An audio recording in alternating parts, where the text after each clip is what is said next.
Então, pessoal, o assunto de hoje é sobre as comunicações sérias. Nós vimos no mês anterior, comunicações frívolas. E também falamos sobre reuniões frívolas, que não são comunicações de espíritos sérios, né? Frívolo já está dizendo que são espíritos brincalhões, que não se importam com a verdade, né?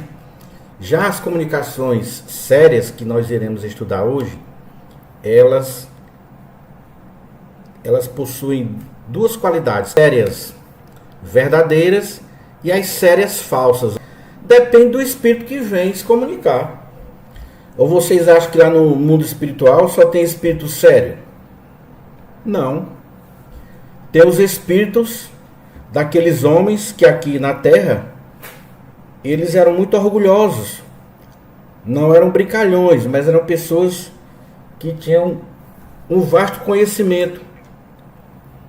Mas como possuíam muito orgulho, eles levam o orgulho para lá. E aí se tornam humildes com relação àquilo que eles pretendiam ensinar de seus conhecimentos, continuam do lado de lá procurando médiuns aqui do mundo, né? Que se submeta aos seus caprichos, né? A que ele possa mandar comunicações, sistemas elaborados por ele próprio, né? Ele continua naquele mesmo sistema daquilo que ele falava antes, embora ele esteja errado, mas ele não quer reconhecer o erro daquilo que ele pregava, e ele continua aquilo. Então são esses espíritos que se chamam pseudo-sábios, espíritos sistemáticos, né? Que acham que sabem tudo, mas não sabem. E muitas vezes suas comunicações aparentemente sérias, elas trazem uma linguagem empolada, né?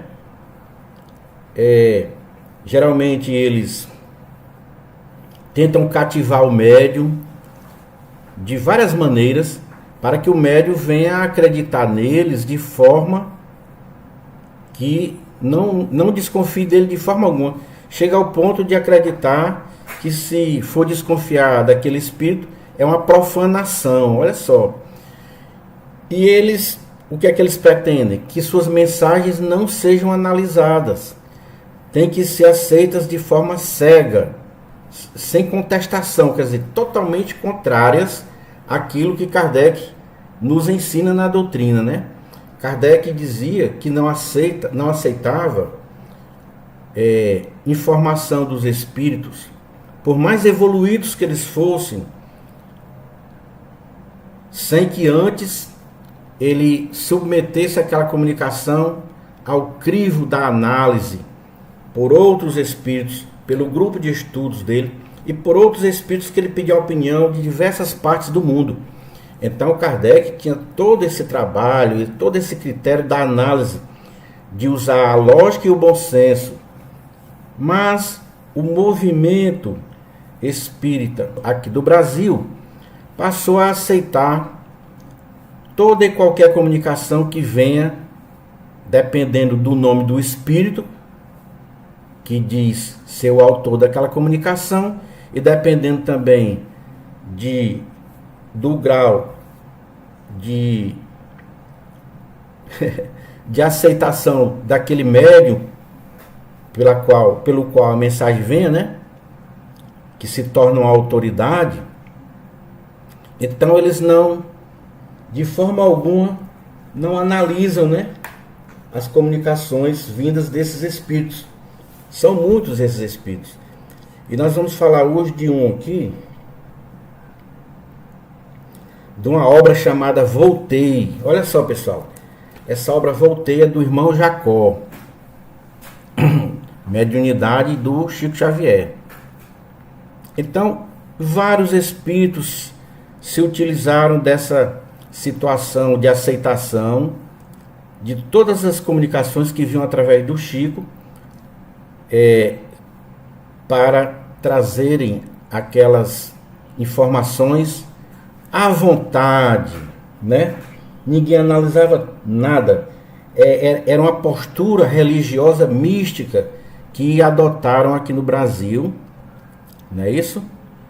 E simplesmente escantearam as informações de Kardec e nunca foi analisada aquilo que vinha por esses espíritos. Então esse livro Voltei, do irmão Jacó, ele fala num tal de fluidos gravitantes. Olha só, fluidos gravitantes.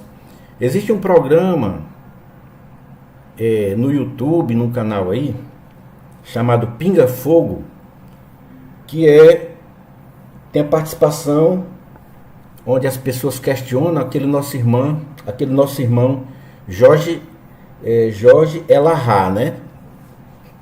Quer dizer, mas uma coisa que não se encontra em nenhuma obra outra, qualquer outra obra não existe, muito menos nas obras de Kardec, e ele simplesmente definiu como sendo quando a gente, por conta nossa, se apega a algum objeto material, né? Ou a alguém, e a gente passa a criar fluidos que ficam gravitando em torno daquela pessoa, daquele objeto, né? Então, por que ele não falou de apego material? Né? Por que ele não falou de apego material? Que era bem mais fácil. O próprio Cristo falou nisso, que a gente devia desapegar da matéria e pensar mais na parte espiritual, para depois não ficar preso à crosta. Isso aí Jesus falava já, não precisava nem... E Kardec também falou. Mas aí esses irmãos vêm com termos outros, né? Se esquecem que Kardec, na própria obra da doutrina espírita, ele já traz uma nomenclatura apropriada, e ele sugere que as pessoas usem aquela nomenclatura. Por exemplo, o corpo do espírito, ele sugere que os próprios espíritos disseram que o nome é perispírito, mas aí veio o André Luiz e criou um outro nome, psicossoma. Psicossoma. Para que criar um outro nome só para atrapalhar, como se fosse uma coisa mais moderna? Tá entendendo, pessoal? Como se fossem novas revelações que surgiam. Mas, no entanto, esse psicossoma de André Luiz não passava do mesmo perispírito que Kardec já havia, que os espíritos já haviam falado por Kardec, né? Então, essas coisas aí não foram analisadas, simplesmente se diz amém, né? Porque esse movimento que existe aqui no Brasil não se preocupa em analisar o que os espíritos dizem. Basta vir pelo Chico, que não se preocupam.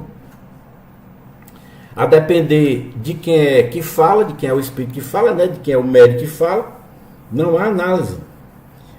Numa postura excessivamente crédula, sem se importar com as consequências que isso causa, né? Com as consequências dessa crença religiosa mística. Então não é a questão de você dizer, não, mas o Kardec diz que a religião tem que andar ao lado da ciência. Sim, ele falou isso, ele está certo, não está errado. Daquilo que seja lógico, daquilo que tenha bom senso. Não, em nome da religião, você aceitar tudo aquilo que vem dos espíritos sem análise, né? Uma vez que esses espíritos encontraram no povo brasileiro, né?